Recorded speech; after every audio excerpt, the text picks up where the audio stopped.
Hello learners, I am Anushka Agrawal and in today's video we'll study about nutrition in animals. तो सबसे पहले देखते हैं what is nutrition. So the process of taking in food and converting it into energy and other vital nutrients required for life. In the process of nutrition, organisms utilize nutrients. The main nutrients are carbohydrates, fats, proteins, vitamins, minerals and roughage.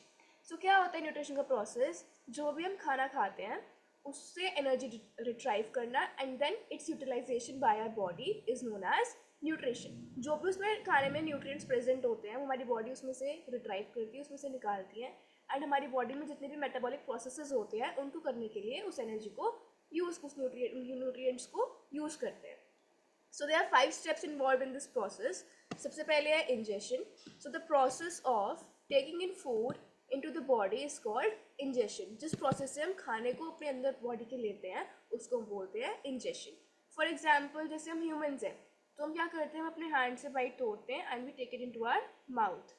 For example कोई butterfly है तो क्या करती है, उसके पास एक long tube like structure होती है जिससे वो नेक्टर सक करती है. फ्रॉग के पास क्या होता है, उसके पास लॉन्ग टंग होती है जिससे वो अपने प्रे को ग्रैब कर लेता है. The second step is digestion. It involves the breakdown of nutrients such as proteins into amino acids, carbohydrates into starch, and fats into fatty acids and glycerol. Digestion में क्या होता है, जितने भी हमने न्यूट्रिएंट्स एब्जॉर्ब करें मतलब रिट्राइव करें अपने फूड में से उनको डाइजेस्ट करना. जैसे प्रोटीन्स है, प्रोटीन्स को हमारी body as it is digest नहीं कर सकती है तो उसको सिंपल सब्सटेंसेज में ब्रेक करना पड़ता है. प्रोटीन्स के सिंपल सब्सटेंसेज कौन से होते हैं, अमीनो एसिड्स. एंड फैट्स के क्या होते हैं, fatty acids and glycerol. Carbohydrates का क्या होता है, starch. The third step is absorption. अब जो हमने न्यूट्रिएंट्स रिट्राइव कर रहे हैं फूड में से, अब हमारा जो ब्लड है उसको एब्जॉर्ब करता है ताकि पूरी बॉडी में उसको सर्कुलेट कर सके. Fourth step is assimilation. Assimilation में क्या होता है, जो न्यूट्रिएंट्स ब्लड में एब्जॉर्ब हुए हैं जब वो पूरी बॉडी में सर्कुलेट करता है तो जो बॉडी सेल्स होते हैं वो उसमें से न्यूट्रिएंट्स को उन्हें अपने पास ले लेते हैं फॉर देयर यूटिलाइजेशन. अपने पास रख लेते हैं ताकि वो उनको मेटाबॉलिक प्रोसेसेस में यूज़ कर सके. What is ईजेशन. ईजेशन में क्या होता है, जितना भी हमने फूड खाया था उसमें से एनर्जी ड्राइव हो गई, अब जो अनडाइजेस्टेड फूड बचा है उसको बॉडी से थ्रो आउट कर देना, that is ईजेशन. Now let us study more about digestion. The components of food such as carbohydrates are complex substances. These complex substances cannot be utilized as such. ये आपको पहले भी बता चुकी हूँ कि जो कंपोनेंट्स हमारे फूड में अवेलेबल होते हैं जैसे कि कार्बोहाइड्रेट्स फॉर एग्जांपल, वो कॉम्प्लेक्स सब्सटेंसेस होते हैं और जो हमारी बॉडी है वो उसको एज इट इज़ यूटिलाइज नहीं कर सकती, तो उसको सिंपलर सब्सटेंसेस में ब्रेक करना इंपॉर्टेंट होता है.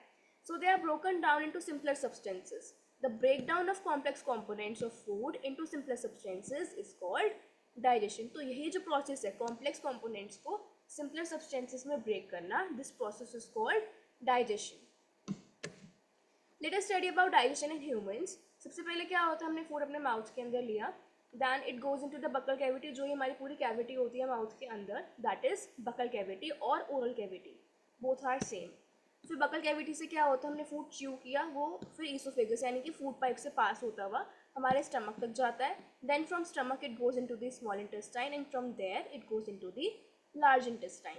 एंड लार्ज इंटेस्टाइन के बाद क्या होता है, it is thrown out of the, जो अनडाइजेस्टेड फूड होता है that is thrown out of the body through anus. इस बीच में क्या होता है, हमारा जो फूड होता है उसके ऊपर काफ़ी सारे डाइजेस्टिव एंजाइम्स सिक्रिएट होते हैं, डाइजेस्टिव जूसेस सिक्रिएट होते हैं जिससे जो वो फूड है वो जल्दी डाइजेस्ट हो सके. उसमें कौन कौन वो जो सिक्रेशंस होते हैं, जो डाइजेस्टिव जूसेस के सिक्रेशंस होते हैं और जो एंजाइम्स के सिक्रेशन होते हैं वो कुछ होते हैं ग्लैंड से एंड कुछ जो हमारी बॉडी ऑर्गन्स हैं वही उनको सिक्रेट कर देते हैं. जैसे कि स्टमक में कुछ गैस्ट्रिक जूसेस अपने प्रेजेंट होते हैं, स्मॉल इंटेस्टाइन में भी वो अपने डाइजेस्टिव जूसेस सिक्रेट करती है फूड पर. बट इसके अलावा कुछ स्पेशल ऑर्गन्स होते हैं जिनसे डाइजेस्टिव जूसेस सिक्रेट होते हैं, उनको हम बोलते हैं ग्लैंड्स. तो इस चैप्टर में हम पढ़ेंगे सलाइवरी ग्लैंड के बारे में, लिवर के बारे में एंड पैनक्रियास के बारे में. Let us study more about the buccal cavity now. जो हमारे माउथ के अंदर बकल कैविटी प्रेजेंट होती है, सबसे पहले देखते हैं टंग, उसमें क्या क्या प्रेजेंट होता है. सबसे पहले टंग होती है एंड टीथ होते हैं, उनके बारे में पढ़ते हैं. Food is taken into the body through the mouth. The process of taking in food into the body is known as ingestion. ये मैं आपको ऑलरेडी बता चुकी हूँ. After ingestion teeth chew the food. अब जो हमने खाना खाया है उसको च्यू करते हैं, वो जो प्रोसेस होता है वो कौन करवाता है, वो टीथ और टंग मिलकर करवाते हैं. हमारी माउथ के अंदर क्या होते हैं, सलाइवरी ग्लैंड्स भी होते हैं। सलाइवरी ग्लैंड से क्या सिक्रीट होता है, सलाइवा। एंड सलाइवा की वजह से क्या होता है, जो स्टार्च है वो ब्रेक डाउन हो जाता है सिंपल शुगर में। अब स्टार्च कहाँ से आया, स्टार्च आता है आपका कार्बोहाइड्रेट से। मीन्स जो हमारा डाइजेशन का प्रोसेस है वो राइट फ्रॉम आवर माउथ या बकल कैविटी से स्टार्ट हो जाता है। नाउ टंग, टंग के क्या क्या फंक्शंस होते हैं, it is use for talking, सबसे मेन काम तो टॉकिंग का होता है ना। Second is mixing saliva with food, जो सलाइवा सिक्रीट होता है हमारे माउथ में उसको फूड के साथ मिक्स करने का काम किसका होता है, टंग का होता है। Third is contains taste buds which helps in testing, जो हमारी टंग है उसके ऊपर काफ़ी सारे टेस्ट बर्ड्स होते हैं, इसकी वजह से हमें डिफरेंट काइंड्स ऑफ टेस्ट आते हैं। कौन कौन से, spicy, sweet, bitter and sour. ठीक है, let us study about teeth now, कि कितने टीथ होते हैं, उनके क्या क्या फंक्शंस होते हैं। सो आर 4 टाइप्स ऑफ टीथ होते हैं हमारी बॉडी में और उनके कुछ फंक्शंस होते हैं, देखते हैं। सबसे पहले होते हैं इंसाइजर्स। इंसाइजर्स कौन से होते हैं, हमारे फ्रंट पर 4 टीथ जो प्रेजेंट होते हैं वो होते हैं इंसाइजर्स। उनका क्या located at the front and use for cutting food, हमारे फूड को कट करने के लिए, because they are sharp, sharp like blade, तो इसलिए वो फूड को कट करने के लिए यूज़ होते हैं। कैनाइंस क्या होते हैं, located at the corners of the mouth. Corners of the mouth पर मतलब कि इंसाइजर्स के एक इधर होता है और एक उधर होता है। 4 इंसाइजेस होते हैं, चारों इंसाइजेस के एक साइड इधर और एक साइड इधर। एक जॉ में कैनाइंस होते हैं, मतलब एक जॉ में 2 कैनाइंस हो गए, तो दोनों जॉ में मिला के we have got 4 canines. And incisors भी एक जॉ में 4 होते हैं, तो दोनों जॉज में मिला के वी हैव गॉट 8 इंसाइजेस। उसके बाद आते हैं premolars, located beside the canines, use for crushing and tearing of food. Premolars कितने होते हैं, ये 2 होते हैं, मतलब 2 इस साइड और 2 इस साइड, दोनों जॉ में मिला के we have got 8 premolars. And molars कितने होते हैं, मोलर्स हमारे 3 इधर होते हैं, 3 इधर होते हैं एक जॉ में, तो दोनों जॉ में मिला के we have got 12 molars. Premolars का क्या काम होता है, located beside the canines, use for crushing and tearing food. Premolars के दोनों काम होते हैं, फूड को क्रश भी करता है और टीयर करने में भी हेल्प करते हैं। मोलर्स क्या होते हैं, वो बहुत ही ज़्यादा ब्रॉड होते हैं, तो फूड की जो क्रशिंग और ग्राइंडिंग है वो मोलर्स करते हैं। In total we have got, कितने टीथ होते हैं हमारी पूरे बकल कैविटी में, वो आप मुझे कमेंट सेक्शन में नीचे बताओगे। Okay, and one more thing, जो हमारे टीथ होते हैं, are teeth are covered by a layer of enamel which is the hardest substance of our body. This is very important कि जो हमारी पूरी बॉडी का हार्डेस्ट सब्सटेंस है दैट इज़ इनामल, जो कि हमारी टूथ की कवरिंग को कहते हैं। ऑलराइट, अब हम पढ़ते हैं ईसोफेगस के बारे में। ईसोफेगस क्या होता है, फूड पाइप को हम ईसोफेगस बोलते हैं, right. Swallowed food passes into the food pipe और ईसोफेगस। अब जो हमने खाना माउथ में हमारे जो हमने सलाइवा के साथ मिक्स कर लिया, उसको च्यू कर लिया अच्छे से, अब वो हमारी एलिमेंट्री कैनाल में नीचे पुश होता है। सबसे पहले जो माउथ के बाद ऑर्गन आता है वो आता है हमारा स्टमक। अब वो स्टमक तक कैसे जाता है, वो जाता है फूड पाइप के through, runs from the buccal cavity to the stomach. अब जो हमारा फूड पाइप है ये एक स्पेशल टाइप का मूवमेंट शो करता है जिसको हम बोलते हैं पेरिस्टेल्सिस या फिर पेरिस्टेल्टिक मूवमेंट। वो क्या होता है, हमारी बॉडी जो हमारा एलिमेंट्री कैनाल है उसमें खाना पुश करने के लिए हमारी ईसोफेगस में मूवमेंट होता है ना, कुछ ऐसा मूवमेंट होता है। जैसे फूड पार्टिकल यहाँ पर आया, फिर वो नीचे शिफ्ट हो गया, तो यहाँ से बंद होकर नीचे वाले पार्ट खुल जाएगा, ऐसे ऐसे मूवमेंट चलता रहता है ऐसे, ताकि जो फूड है वो नीचे पुश होता रहे। This movement helps in pushing the food in downwards direction in the body. तो ईसोफेगस से पास होता हुआ अब जो फूड है वो आ जाता है हमारे स्टमक में। स्टमक में क्या होता है, स्टमक में कुछ गैस्ट्रिक जूसेस प्रेजेंट होते हैं। गैस्ट्रिक जूस हम क्या बोलते हैं, जो डाइजेस्टिव जूसेस जितने भी प्रेजेंट होते हैं स्टमक में उनको हम बोलते हैं gastric juices. The inner lining of the stomach secretes mucus, HCl and digestive juices, इन्हीं को हम बोल देते हैं गैस्ट्रिक जूसेस। तो म्यूकस का क्या काम होता है, क्योंकि हमारे स्टमक में HCl है and HCl is a very corrosive acid, बहुत ज़्यादा कोरोसिव होता है, बहुत ही ज़्यादा स्ट्रॉन्ग एसिड होता है। तो हमारे स्टमक को प्रोटेक्ट करने के लिए उसकी इनर लाइनिंग पर जो है म्यूकस लग जाता है। म्यूकस से क्या होता है, हमारी जो स्टमक की वॉल्स हैं वो इस HCl एसिड से प्रोटेक्टेड रहती है, उनको हार्म नहीं होता। वेयर एज जो हमारा फूड पार्टिकल आए हैं अब उसमें स्टमक में, वो HCl की मदद से क्या होते हैं, धीरे धीरे सिंपल सब्सटेंसेज में ब्रेक होने लग जाते हैं, उनका डाइजेशन स्टार्ट हो जाता है and also with the help of digestive juices.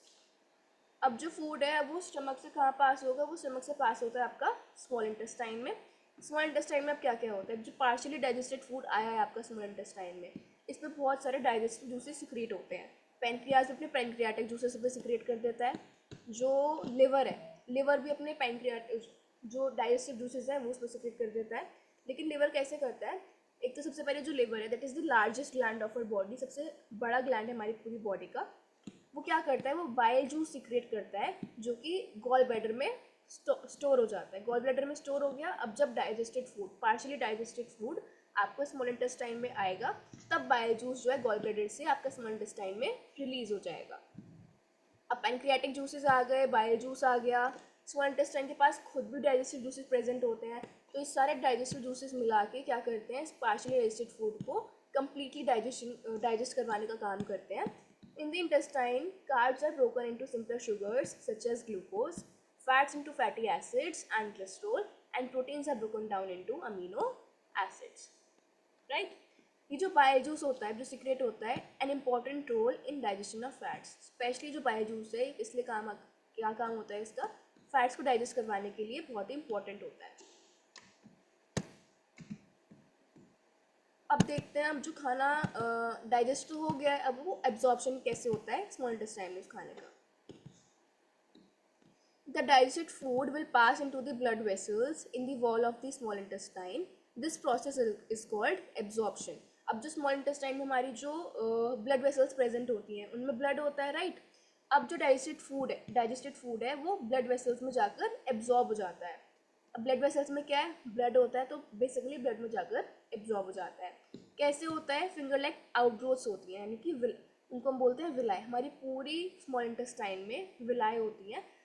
Villi क्या होता है, अब जैसे मैं आपको पेपर की हेल्प से बताती हूँ। सो आई गॉट दिस पेपर। इसमें क्या होता है, अभी जैसे नॉर्मल पेपर है तो ये बहुत ज़्यादा स्पेस कवर कर रहा है, इतना स्पेस कवर कर रहा है।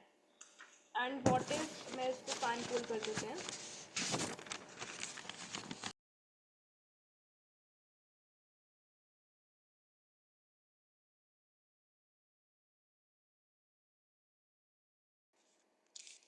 अब मैंने इसको फैन फोल्ड कर दिया है। फैन फोल्ड मतलब इसमें बहुत सारे लूप्स आ गए हैं।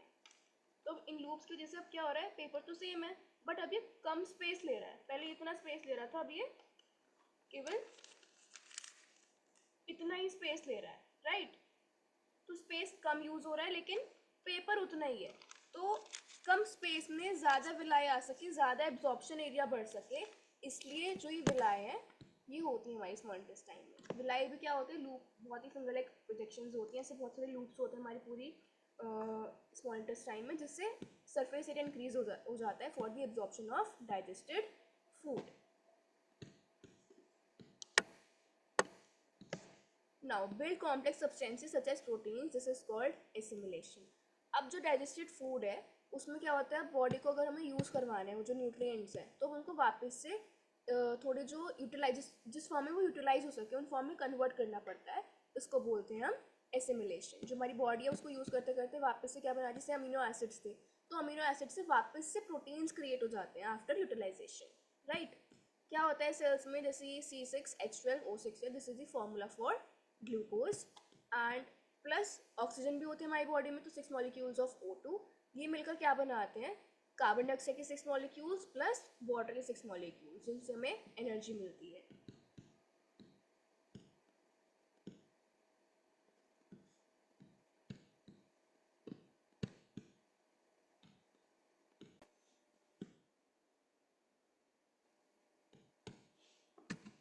Now let us see what happens in large intestine. तो large intestine is 1.5 metre long, इतनी लंबी होती है। It absorbs water and some salts from the undigested food material. अब जो अनडाइजेस्टेड फूड बचा है हमारी पूरी बॉडी में, जिसमें से हमने सारे न्यूट्रिएंट्स एब्जॉर्ब कर लिए जो हमारी बॉडी को चाहिए थे, अब जो अनडाइजेस्टेड फूड बचा है वो पास होता है आपका लार्ज इंटेस्टाइन से। स्टिल वो जो अनडाइजेस्टेड फूड होता है उसमें कुछ वाटर और सॉल्ट्स प्रेजेंट होते हैं, तो जो लार्ज इंटेस्टाइन है वो उन सॉल्ट्स को और वाटर को एब्जॉर्ब कर लेती है। The remaining waste passes into the rectum and remains there as a semi-solid feces. क्या होता है, जब जो रिमेनिंग वेस्ट है, वेस्ट क्या है, हमारा जो अनडाइजेस्टेड फूड है जिसमें से हम वाटर और सॉल्ट्स भी एब्जॉर्ब कर चुके हैं, अब वो रेक्टम में जाकर स्टोर हो जाता है एज सेमी सॉलिड वेस्ट, जिसको बोलते हैं फीसेस। एंड उसके बाद क्या होता है, removal of faecal matter from the anus is known as egestion. अब प्रोसेस होता है ईजेशन का, मीन्स जो आपका अनडाइजेस्टेड फूड है आप उसको बॉडी से बाहर फेंक देते हो, बाहर निकाल देते हो, उसको हम बोलते हैं egestion. Now let us see digestion process in grass eating animals. जो ग्रास ईटिंग एनिमल्स होते हैं उनका जो डाइजेशन का प्रोसेस होता है वो थोड़ा डिफरेंट होता है, because they have got 4 stomachs. हमारे पास तो एक ही होता है, बट रिमिनेंट्स जो होते हैं, रिमिनेंट्स बोलते हैं हम उन एनिमल्स को जो ग्रास ग्रास पर मतलब उनका जो मील है वो ग्रास ही होती है, या फिर जो प्लांट्स हैं वो सब होते हैं। तो eaten grass is stored in a part of stomach called rumen। तो जब इन एनिमल्स को आप ग्रास जब खाना सर्व किया जाता है, जो भी उनका फॉर्डर होता है, ग्रास जब ये खाते हैं, तो आपने नोटिस किया होगा कि ना वो बहुत जल्दी जल्दी च्यू करके तुरंत मतलब जल्दी से खा लेते हैं। ऐसा लगता है कि चबाया नहीं है, बट केवल स्वेलो कर लिया है, तो बहुत जल्दी जल्दी खा लेते हैं एंड वो स्टोर कर लेते हैं आपके फर्स्ट स्टमक में, दैट इज rumen। एंड जब भी ये फ्री बैठे होते हैं, जब मैंने पता होता है कि दे आर सेफ, यहाँ पर कोई आने वाला नहीं है, तब क्या करते हैं, वो जो पार्शली डाइजेस्टेड फूड होता है आपके रूमेन में, कि वो डाइजेस्टेड तो है नहीं, वो तो उन्होंने स्वेलो करा है बहुत जल्दी जल्दी, तो उसको हम बोलते हैं कर्ड, CUD कर्ड। वो जब वो फ्री बैठे होते हैं, जब उनके पास, जब उन्हें पता है कि वो रिलैक्स है, उनके पास कोई भी अभी प्रेडेटर नहीं आने वाला है, वो उस कर्ड को वापस से अपने माउथ में लाते हैं, उसको रीच्यू करते हैं वापस से, एंड देन उसको अपनी सेकेंड चैम्बर में भेजते हैं स्टमक के। So curd returns to the mouth in small lumps and animals chew them. This is known as rumination। ये जो process होता है कर्ड को वापस से chew करने का, that is rumination। and ये जो animals होते हैं, animals which do rumination are known as ruminants। अब देखते हैं क्या होता है। rumen contains bacteria। rumen के पास कुछ ऐसे बैक्टीरियाज होते हैं, helps in the digestion of cellulose present in the grass। जो ग्रास में सेल्यूलोज प्रेजेंट होता है आपका, उसको डाइजेस्ट करने के हेल्प करते हैं वो। Animals like horses, rabbit, etc. have a large sac structure called cecum between the esophagus and the small intestine। अब small intestine और esophagus के बीच में इनकी एक organ होता है जिसको हम बोलते हैं सीकम। सीकम में क्या होता है, सीकम में कुछ ऐसे डाइजेस्टिव जूसेस होते हैं, ऐसे एंजाइम्स होते हैं जो सेल्यूलोज को डाइजेस्ट करवाते हैं इनकी बॉडी में। Cellulose of food is digested here by the action of bacteria which are not present in humans. और ये जो बैक्टीरियाज होते हैं ह्यूमन बॉडी में प्रेजेंट नहीं होते हैं, एंड इसी की वजह से क्या होता है, जो हम ह्यूमंस हैं वो ग्रास को डाइजेस्ट नहीं कर सकते। Now let us see about digestion in amoeba. Now amoeba क्या होता है, एक सिंगल सेल ऑर्गेनिज्म होता है, तो उसके एक ही सेल में सारे जो डाइजेशन के प्रोसेसेस हैं वो हो जाते हैं। सबसे पहले देखते हैं इंजेक्शन का प्रोसेस। इंजेक्शन क्या होता है, खाने को अपनी बॉडी के अंदर लेना।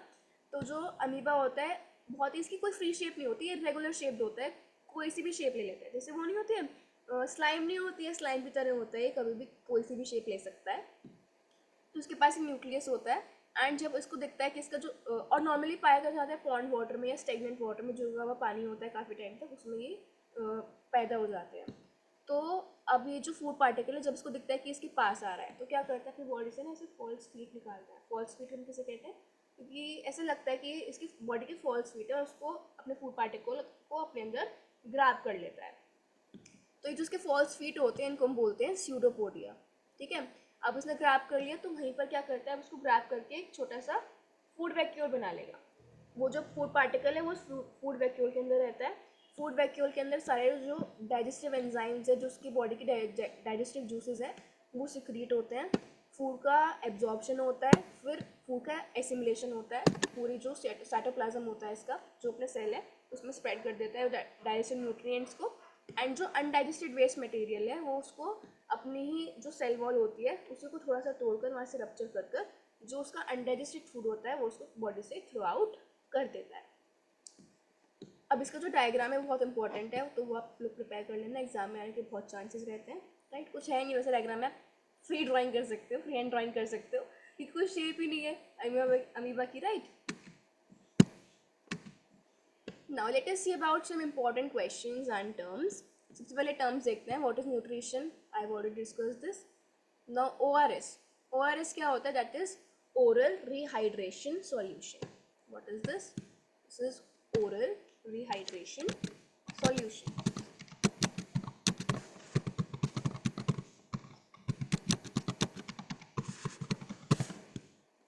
अब ये क्या होता है ओरल रिहाइड्रेशन सॉल्यूशन, जब भी कोई डिजी फील करता है या बहुत ही आपको ऐसा लगता है कि आपकी बॉडी में बहुत ही एनर्जी की कमी हो रही है, you are not feeling really well, you are energetic, या फिर जब भी कोई लाइक अनकॉन्शियस हो जाता है, बेहोश हो जाता है, तो उसको ORS सॉल्यूशन दिया जाता है।